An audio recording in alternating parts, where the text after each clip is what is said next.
Magical remote control fire car race. Racing की दुनिया में फायर कार की बड़ी डिमांड थी। हर रेसर का सपना था कि वो फायर कार चला सके, पर इसमें जान जाने का खतरा बहुत ज्यादा होता था। ये सबके बस की बात नहीं थी, इसलिए मोहन के कंपनी ने रिमोट पर चलने वाली फायर कार बनाई और उनकी रेस शुरू कर दी। अब देखो लोग कैसे मजे से इन फायर कार रेस का मजा उठाते हैं, वो भी बिना किसी खतरे के। इस बार तो मैं भी कार रेस में भाग लूंगा। एक कार मेरे लिए भी बुक करना दोस्त, जीतूंगा तो मैं ही। सोच लो, आज तक तूने टीवी का रिमोट तक ठीक से नहीं चलाया कभी, क्या ये संभाल पाएगा? सुना है रेस का प्राइज मनी भी काफी तगड़ी है। हाँ भाई, इसलिए तो पार्टिसिपेट कर रहा हूँ। और रही टीवी की रिमोट की बात, तो वो बीवी मुझे कभी देती ही नहीं, इसलिए मैं ऑपरेट ही नहीं कर पाता।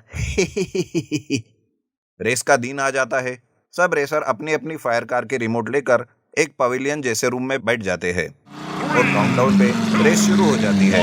पर असली मजा तो आगे था। रेसर 1 कहता है, यार, ये सारी फायर कार्स एक ही स्पीड में कैसे भाग रही है? अभी देखो मेरा कमाल, तुम देखते रह जाओगे और मेरी कार गायब हो जाएगी।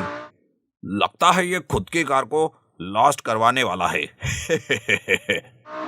अरे, ये क्या, मेरी कार की स्पीड इतनी तेज कैसे हो गई? मैंने तो अभी तक कुछ किया ही नहीं। अभी स्पीड थोड़ी कंट्रोल में रखता हूँ। अरे मेरे कार की स्पीड कम कैसे हो गई?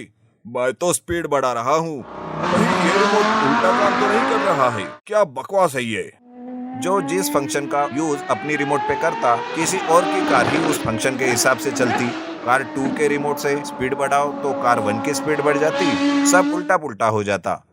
सब रेसर चकरा गए थे। उन्हें समझ नहीं आ रहा था कि आखिर हो क्या रहा है। अरे यार, ये किसकी कार है जो मेरे कार को टक्कर मार रही है? देखकर ऑपरेट करो यार, आंखें सामने रखो, बस बातें ही किए जा रहे हो। ओ तेरी, मुझे अब पक्का यकीन हो गया है कि हमारे रिमोट्स एक्सचेंज हो गए हैं।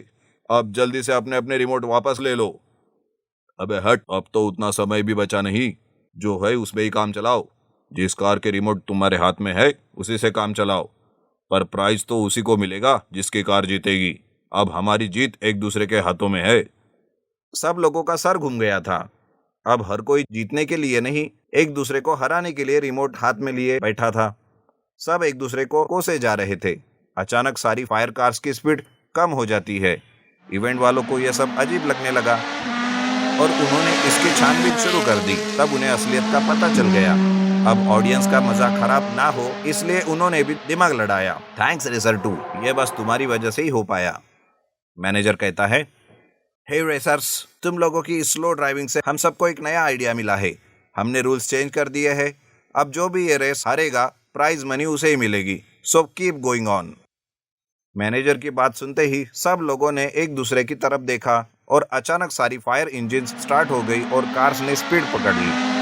अब हर एक कार जल्दी पहुंचने की फिराक में जो थी, ताकि जिसकी कार सबसे आखिरी पहुंचेगी, प्राइज उसी कार के ओनर को होता। देखते ही देखते कार नंबर 2, फिर कार नंबर 3 फिनिशिंग लाइन पर पहुंच गए और बाकी कार भी पहुंच गए। सबसे आखिरी कार नंबर 1 थी।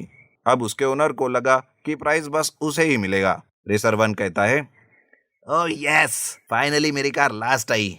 मैं हार कर भी जीत गया, और हार कर जीतने वाले को ही बाजीगर कहते हैं। बाजीगर, जीत तो फर्स्ट आने वाले की होती है, लास्ट वाला तो हार ही जाता है। हमने तो रेस को वापस ट्रैक पर लाने के लिए आप सबसे झूठ बोला था। जो जीता वही सिकंदर बच्चू। मैनेजर की बात सुन रेसर 1 का मुंह देखने लायक हो गया और सब जोर जोर से हंसने लगे और रिमोट के वजह से हुई गड़बड़ी को कोसने लगे। Restoration magical dirt fire bike race. Champapur नाम के गांव में रुपेश कॉलेज में पढ़ता था। हर दिन वो कॉलेज पैदल ही जाता था। उसके पास ना ही कोई साइकिल थी और ना ही कोई बाइक। उसी के क्लास में गोपाल नाम का एक घमंडी लड़का पढ़ता था। उसके पास एक बाइक थी, इसलिए गोपाल हमेशा रुपेश का मजाक उड़ाता था, उसे गरीब कहकर चिढ़ाता था और तो और बाइक को उसके सामने तेजी से लेकर जाता, जिससे रुपेश कभी गिर भी जाता था।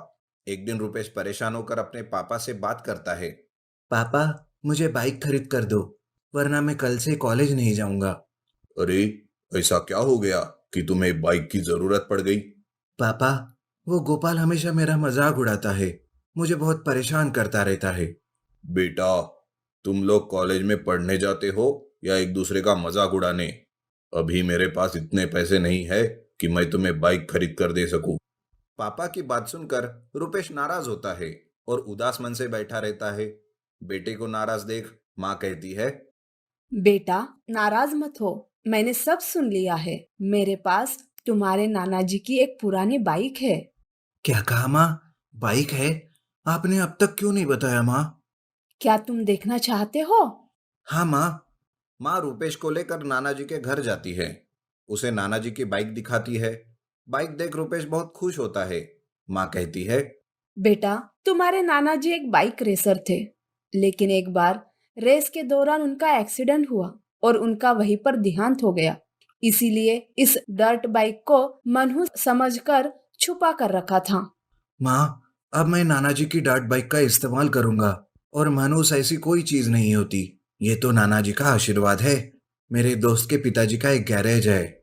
मैं बाइक को उनके पास ले जाता हूँ। रुपेश बाइक को लेकर गैराज जाता है। दोस्त के पापा बाइक को ठीक से देखते हैं और कहते हैं, बेटा, ये बाइक तो बुरी तरह से खराब हो चुकी है। इसे ठीक करने से अच्छा तुम एक नई बाइक खरीद लो। नहीं चाचा, ये मेरे नाना जी की डार्ट बाइक है और मेरे पास नया बाइक खरीदने के पैसे नहीं है। सही टाइम में मुझे ये बाइक मिला। आप किसी भी तरह प्लीज मुझे ये बाइक रिपेयर करके दीजिए।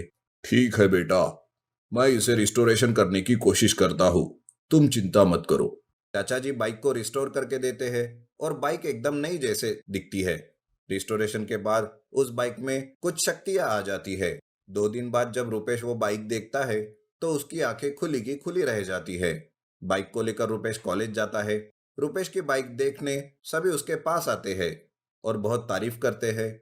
गोपाल को ये बात हजम नहीं होती और वो रुपेश के पास जाता है और कहता है, अबे ये खटारा कहाँ से उठाकर लाए हो? अरे इसे खटारा मत कहो। ये मेरे नाना जी की रेसर बाइक है। अबे बड़ा आया रेसर बाइक चलाने वाला। ऐसा कहकर गोपाल बाइक को पैर मारने ही जा रहा था कि बाइक अपने आप घूमती है और साइलेंसर से गोपाल के मुंह पर धुआं छोड़ती है। गोपाल का मुंह काला हो जाता है और उसे बहुत गुस्सा आता है। वो कहता है, तेरा ये जादू मुझ पर नहीं चलेगा। अगर हिम्मत है तो कल कॉलेज के बाद बाइक में रेस लगाते हैं। हिम्मत है तो मुझसे रेस करके जीत कर दिखा। गोपाल का चैलेंज रुपेश स्वीकार करता है। रेस के दिन रुपेश अपनी मैजिकल बाइक लेकर आता है। रेस स्टार्ट होती है। गोपाल और रुपेश आगे रहते हैं। रेस बहुत अच्छे से चल रही थी कि रुपेश के सामने एक बड़ा सा पत्थर गिर जाता है, जो कि गोपाल के कहने से ही उसके दोस्त ने डाला था। रुपेश का बैलेंस बिगड़ जाता है और वो हाथ छोड़ देता है। पर मैजिकल बाइक अपनी जादू दिखाती है। बाइक के टायर पर आग लगती है और वो बाइक हवा में उड़कर उस पत्थर से ऊपर उड़ जाती है और स्पीड बढ़ाकर आगे चली जाती है। इस तरह से रुपेश मैजिकल बाइक की वजह से रेस जीत जाता है और गोपाल का घमंड चकनाचूर होता है और वो रुपेश से माफी मांगता है और कभी किसी को चिढ़ाएगा नहीं कहकर वादा करता है।